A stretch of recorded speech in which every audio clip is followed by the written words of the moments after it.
I think it's sort of an enhanced naturalism. So we've taken the spaces that Martin's made us, and they're always photographically very good anyway. They're just in their own right. They don't need loads of caressing with the light. And so we've sort of just been quite bold. And I think as we've sort of dabbled sometimes in America, we've looked for more structured, contained frames.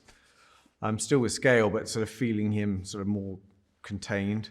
Whereas in Afghanistan, we feel we roll around a lot more, and the world's quite open to him. And then we've obviously got the dream sequence, which has become its own special guy's own special project, which is really fun. And we use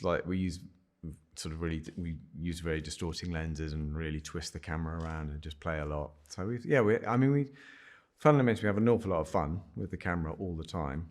But I think it's always about being in there and immediate. It's not very. It's sort of, we don't really come back and stand back. It's but we roll around a lot as well. I love rolling around characters in spaces and really feeling those spaces rather than sort of shooting just a proscenium picture. So I think that's camera movement's been a big thing as well.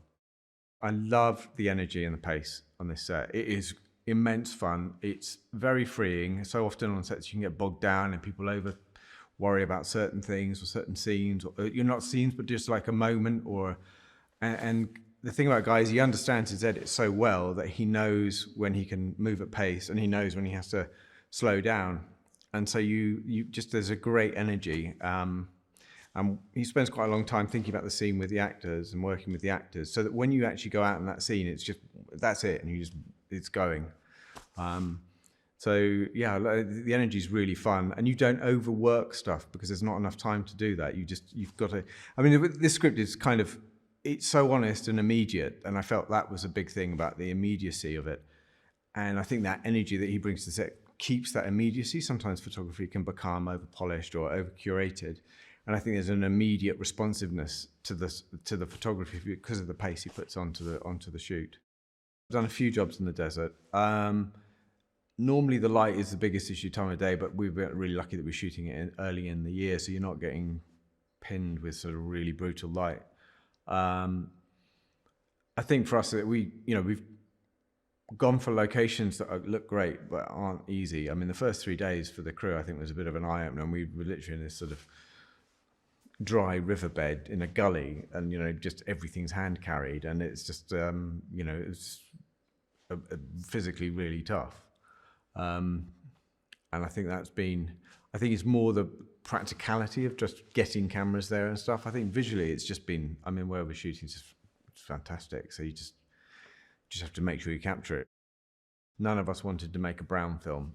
I think these sort of films can become brown very quickly, not just by the nature of the environment you're shooting and what people are wearing. And there's all sorts of subtleties, like Lulu put little red tabs on the backs of their tack gear, which they do just to know who's who.